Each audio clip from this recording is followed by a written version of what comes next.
Je suis Paul Nestor Mwandibindinga, président du Congrès des chefs d'entreprise du Congo, président de la plateforme secteur privé de lutte contre la malnutrition, directeur général de la Société Global Business Congo. Le Congrès, c'est une organisation patronale et qui est créée pour défendre les intérêts des chefs d'entreprise. Non seulement défendre les intérêts, mais également les accompagner, assurer leur promotion.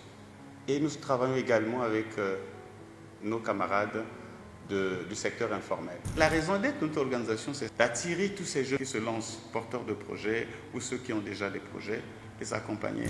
Soyez rassurés que le Congrès, depuis 3 ans déjà, est en train de travailler avec tous ces porteurs de projets et nombreux sont adhérents à notre organisation. Nous leur donnons des formations pour leur donner la capacité à pouvoir résister à la concurrence. Parce que vous savez que nous sommes un pays où la plupart de ce que nous vendons chez nous, nous produisons chez nous, est influencé par la production extérieure.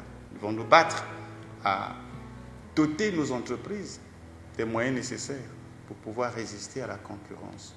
L'entrepreneur congolais, il est confronté à beaucoup de difficultés et qu'il faille l'aider au plan mental de pouvoir résister à tout cela. Mais nous encourageons tous les porteurs de projets et nous les invitons, nous profitons de votre chaîne d'adhérer au Congrès. Parce qu'au Congrès, nous avons des solutions.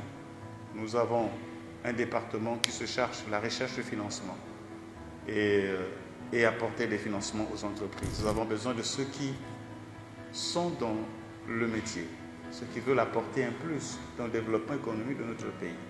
C'est avec cela que nous prenons tout notre temps pour les former, les encadrer, les orienter et même les amener auprès des institutions financières pour qu'ils soient accompagnés. Le secteur informel, au point de vue fiscal, ne contribue pas parce qu'ils ne payent pas l'impôt. Il faut les aider à porter leur contribution au développement économique de notre pays en payant l'impôt.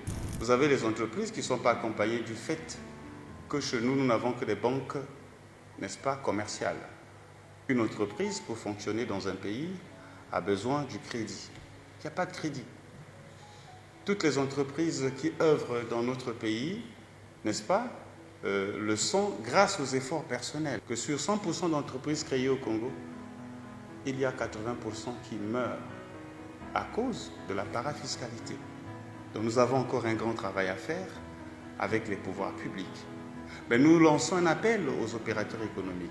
Profitons de cette journée qui est une journée politique, de pouvoir se prendre en charge, de pouvoir considérer qu'avec la volonté, on peut aller de l'avant. Le secteur privé, seul le secteur privé peut développer notre pays. Nous voulons aller vers la production. Nous voulons aider le pays à changer sa façon de voir. Le secteur privé a changé sa façon de voir. Parce que nous voulons avoir des producteurs dans le secteur agricole, dans tous les secteurs agricoles. Nous voulons développer le secteur du tourisme. Nous voulons attirer les étrangers à venir au Congo. Nous, tous les secteurs porteurs, nous voulons intéresser les Congolais à diversifier leurs activités. Et c'est pour cela que je les invite tous, massivement, à adhérer au Congrès des chefs d'entreprise du Congo pour qu'ensemble, nous puissions bâtir un secteur privé plus beau et plus meilleur qu'avant. Mais c'est avec la participation de tous.